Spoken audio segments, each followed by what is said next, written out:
happening today. I have off, but my wife is not feeling good. I think she has an ear infection. So she had a fever and she stayed home today. So that means I have to provide. And so I'm just on my way to pick her up something to eat. And possibly her mother. So anyways, just real quick too. Yes, I know someone commented on my videos that like this, that they're choppy. Yeah, I know. These aren't my regular videos. It's just when I'm extremely busy and I only have time to do stuff in the car, I do these. So the quality is just from my phone, and sometimes I lose internet service, so I do apologize for that. But if you don't like that, the ones that say roadside rambling, don't check them out, because that's what they're about.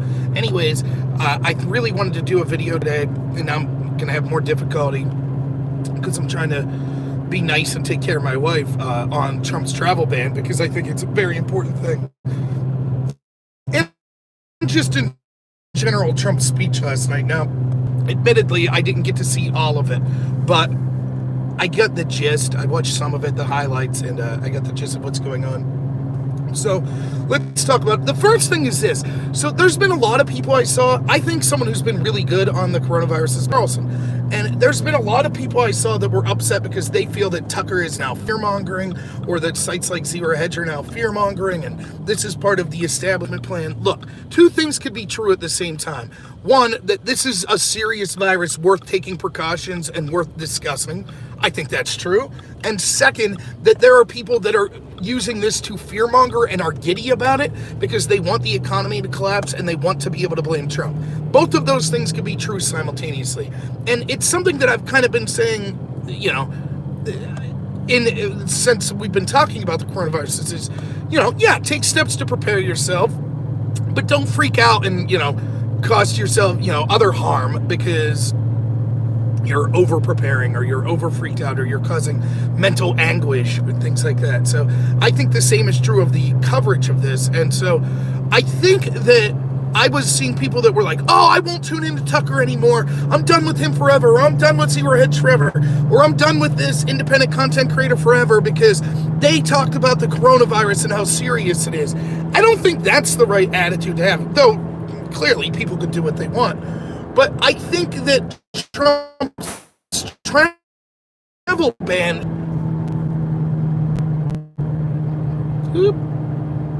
Sorry, I always lose internet there. To stimulate people during this trying time. So, I definitely think that it's a serious... Catastrophic? Is it going to be the end of the world? I don't think so. It's going to be as bad as some of the people you see predicting, saying could have 50 to 60% mortality rates, that, millions upon millions around the world could end up dying. I hope that it doesn't get that bad. I don't see any evidence that it will. But clearly Trump is taking steps. Now, we've talked about this before. Trump tried to, back in early February, have a travel ban to and from China, and it was deemed racist. Where are those people today? Is it racist? Is Trump anti-white people now because he banned travel from Europe? Is that what they're going to say? What's the position that they're in now?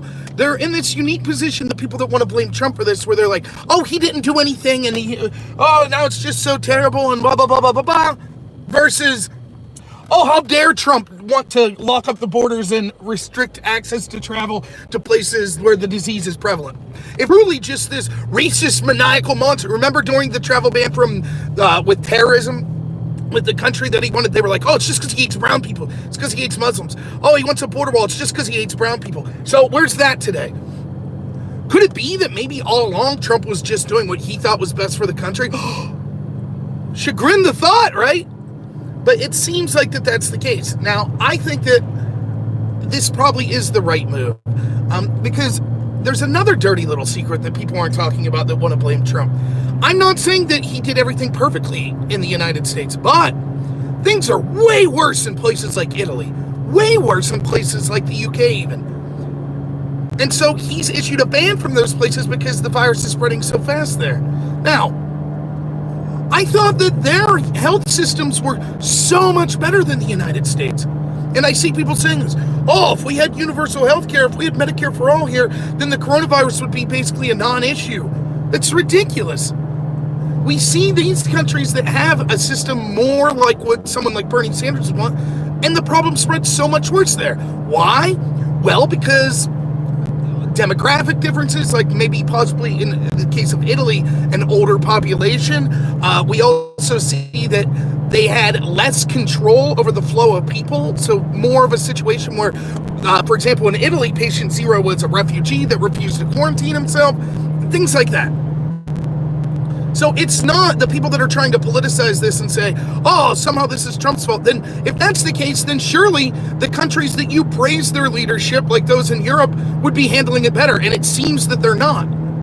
Now, does that mean, oh, it's only by the grace of Trump that things aren't as bad in the United States?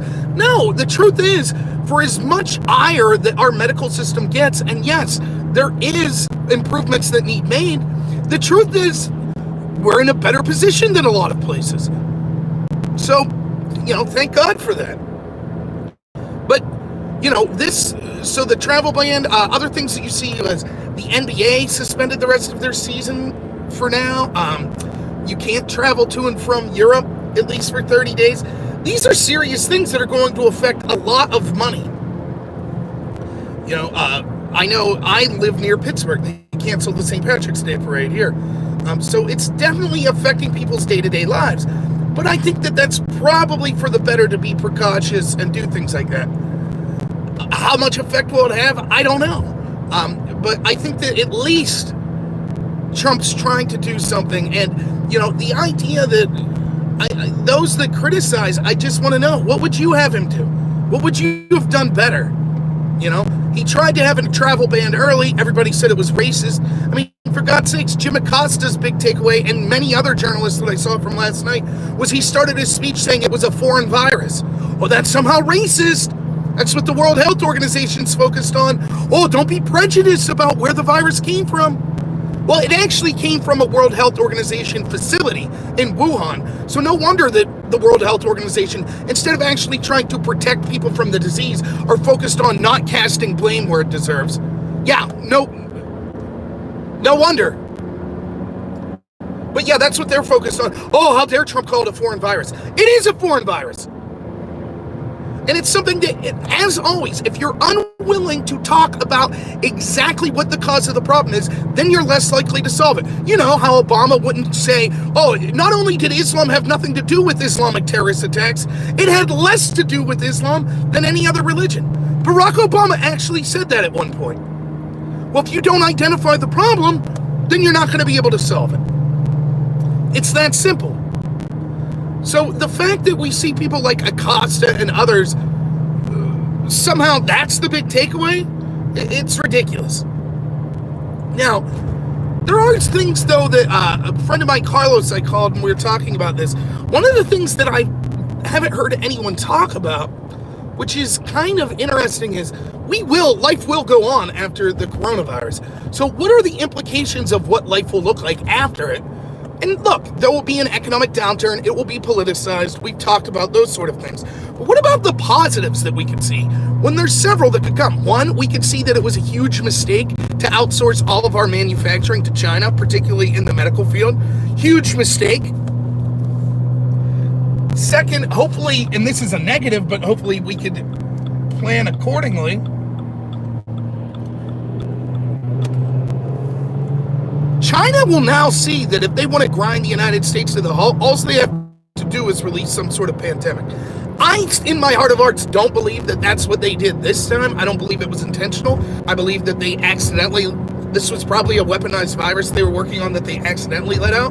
But you can see, if you want to harm the United States, there will be more economic and cultural harm to the United States than there was in China.